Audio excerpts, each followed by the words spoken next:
Ladies and gentleman, Minecraft की दुनिया के दूर किसी एक कोने में एक बहुत ही ज्यादा मिस्टीरियस और मैजिकल विलेज था और इस विलेज के अंदर एक बच्चा रहता था। लेकिन ये कोई नॉर्मल बच्चा नहीं था, बल्कि ये था माइनक्राफ्ट के hero, the legendary hero Brian का बेटा। हीरो ब्रायन ने मरने से पहले अपने बेटे को इस माइनक्राफ्ट विलेज के अंदर छोड़ दिया था और इस विलेज के ऊपर एक मैजिकल स्पेल कास्ट किया था, जिसकी वजह से कोई भी विलेजर इस विलेज से बाहर नहीं निकल सकता था और ना ही कोई एंटिटी इस विलेज के अंदर आ सकती थी। हीरो ब्रायन के बेटे को सारे गांव वाले जूनियर के नाम से बुलाते थे, लेकिन वो ये बात नहीं जानता था कि वो the great legendary hero Brian का बेटा है। इस गांव के दूसरे विलेजर्स जूनियर को ज्यादा पसंद नहीं करते थे, लेकिन एक विलेजर था जो कि हीरो ब्रायन जूनियर के सबसे ज्यादा क्लोज था और इसी विलेजर ने हीरो ब्रायन जूनियर को पाल पोस कर बड़ा किया था और उसको फाइट करने की ट्रेनिंग भी दी थी। इस विलेजर का नाम मास्टर जैन था और ये इस विलेज का सबसे ज्यादा ओल्डेस्ट और स्ट्रॉन्गेस्ट विलेजर था, इसलिए बाकी सारे विलेजर्स मास्टर जैन की बहुत ज्यादा रिस्पेक्ट करते थे। हीरो ब्रायन जूनियर अक्सर अपने विलेज के ऊपर मौजूद उस स्पेल की तरफ देखा करता था और सोचा करता था कि ये स्पेल यहाँ पर मौजूद क्यों है। उसने कई दफा मास्टर जैन से ये पूछा भी कि आखिर इस स्पेल का मकसद क्या है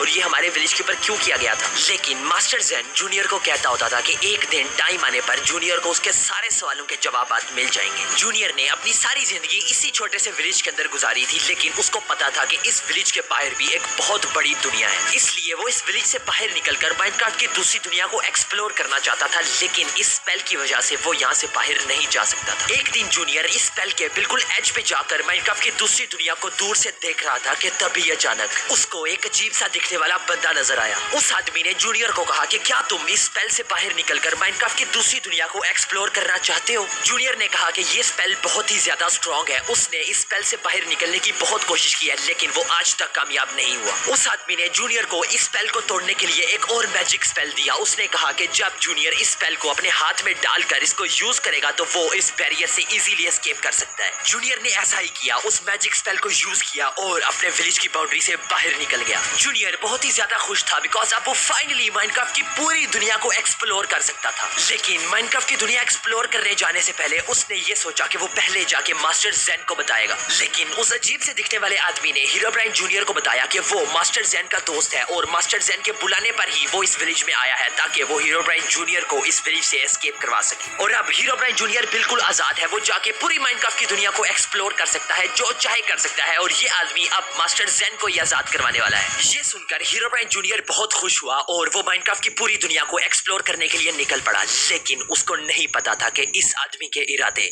कुछ और हैं।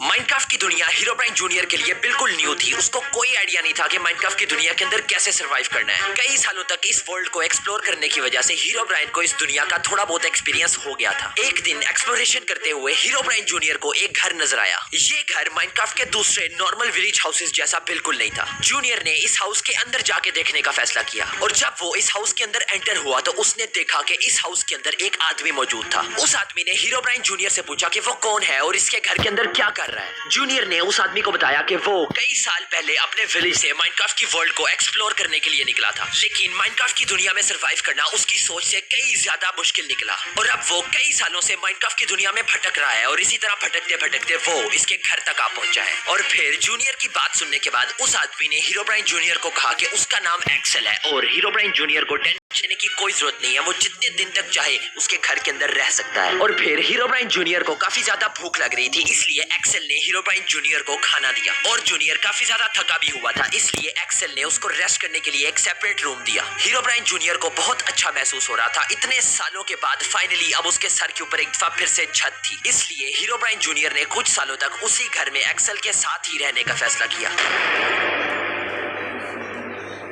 हीरो ब्रायन को एक्सेल के साथ रहते हुए कई साल गुजर चुके थे और वो दोनों बेस्ट फ्रेंड्स बन चुके थे। अब वो दोनों मिलकर माइनक्राफ्ट की दुनिया को एक्सप्लोर करते थे, एक साथ शिकार करते थे और एक साथ ज़ॉम्बीज से भी फाइट करते थे। हीरो ब्रायन जूनियर एक्सेल को अपना सबसे अच्छा दोस्त मानता था और फिर एक दिन हीरो ब्रायन जूनियर और एक्सेल माइनक्राफ्ट की दुनिया को एक्सप्लोर कर रहे थे कि तभी अचानक हीरो ब्रायन जूनियर के ऊपर लाइटनिंग गिर गई और फिर हीरो ब्रायन जूनियर के अंदर ढेर सारी मैजिकल पावर्स आ चुकी थी। उसको नहीं पता था कि ये सब क्या हो रहा है। वो बहुत ही ज्यादा तेज हो चुका था और वो जिस चीज को भी हिट करता था उसके ऊपर मैजिकल इफेक्ट होता था। हीरोब्राइन जूनियर को कोई आइडिया नहीं था कि ये सब क्या हो रहा है और ये मैजिकल पावर्स अचानक से उसके अंदर कैसे आ गई हैं। लेकिन फिर थोड़ी देर के बाद उसकी सारी मैजिकल पावर्स गायब हो गई और वो फिर से नॉर्मल हो गया। और फिर हीरोब्राइन जूनियर एक्सेल के पास वापस गया, लेकिन एक्सेल बहुत ही ज्यादा डर चुका था। उसने जूनियर से पूछा कि ये सब क्या हो रहा है और उसके अंदर अचानक से इतनी सारी पावर्स कहां से आ गई। और फिर हीरोब्राइन जूनियर ने एक्सेल को बताया कि वह खुद बहुत ही ज्यादा कंफ्यूज है। उसको कोई आइडिया नहीं है कि वो सारी पावर्स क्या थी और कहां से आई थी। और फिर रात होना शुरू हो गई थी, इसलिए हीरोब्राइन और एक्सेल अपने घर की तरफ वापस चले गए। लेकिन एक्सेल को हीरोब्राइन जूनियर की बहुत ही ज्यादा फिक्र हो रही थी, क्योंकि जूनियर उसका इकलौता दोस्त था और वो किसी भी सूरत में उसको खोना नहीं चाहता था।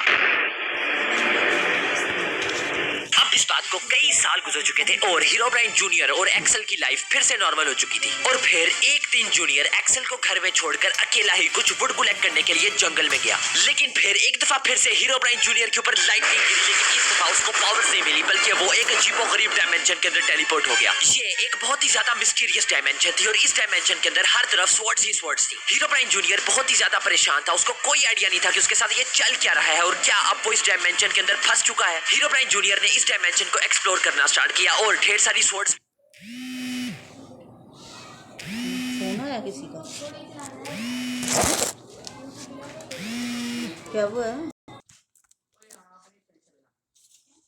हीरोब्राइन जूनियर ने इस डायमेंशन को एक्सप्लोर करना स्टार्ट किया और ढेर सारी स्वॉर्ड्स भी इकट्ठी कर ली। हीरोब्राइन जूनियर को बहुत ज्यादा ढूंढने के बावजूद इस डायमेंशन से बाहर निकलने का रास्ता नहीं मिल रहा था और अब उसको ये लगने लग गया था कि शायद वो इस डायमेंशन के अंदर हमेशा हमेशा के लिए फंस चुका है। और फिर हीरोब्राइन जूनियर इस डायमेंशन के अंदर और आगे चलता चला गया। और फिर एक दिन हीरोब्राइन जूनियर को दूर कहीं एक मैजिकल स्पेल नजर आया। जूनियर बहुत खुश हुआ, उसको लगा कि शायद ये इस डायमेंशन से बाहर निकलने का रास्ता हो सकता है। लेकिन जब हीरोब्राइन जूनियर उस स्पेल के करीब गया तो उसने देखा कि ये यहाँ से निकलने का रास्ता नहीं था, बल्कि इस मैजिकल स्पेल के अंदर एक मिस्टीरियस स्वॉर्ड पड़ी हुई थी। हीरोब्राइन जूनियर ने उस स्पेल के अंदर जाके उस मैजिकल स्वॉर्ड को पिक कर लिया। वो स्वॉर्ड बहुत ही ज्यादा पावरफुल स्वॉर्ड थी और हीरोब्राइन जूनियर को उसकी एनर्जी फील हो रही थी। और फिर हीरोब्राइन जूनियर के ऊपर एक दफा फिर से बिजली गिरी और वो माइनक्राफ्ट की ओवरवर्ल्ड के अंदर वापस आ गया। हीरोब्राइन जूनियर बहुत ही ज्यादा कंफ्यूज था। उसको कुछ समझ नहीं आ रही थी कि ये सब क्या चल रहा है। क्या ऐसा हो सकता था कि हीरोब्राइन जूनियर को इस स्वॉर्ड को हासिल करने के लिए ही उस दूसरी डायमेंशन के अंदर भेजा गया हो? हीरोब्राइन जूनियर के दिमाग में बहुत सारे सवालात थे और उसको पता था कि सिर्फ एक ही आदमी है जो कि उसके सारे सवालों के जवाब दे सकता है। लेकिन पहले उसको एक्सेल के पास जाना था, बिकॉज उसको कोई आइडिया नहीं था कि वो कितने दिनों से मिसिंग है और शायद एक्सेल उसको ढूंढ रहा हो। और फिर हीरोब्राइन जूनियर एक्सेल के पास गया और उसने एक्सेल को जाके वो सब बताया जो जो कुछ उसके साथ हुआ था। और फिर उसने एक्सेल को कहा कि उसको इन सारे सवालों के जवाब चाहिए कि उसके साथ आखिर चल क्या रहा है। और माइनक्राफ्ट की दुनिया में सिर्फ एक ही आदमी है जो उसके सारे सवालों के जवाब दे सकता है, उसका पुराना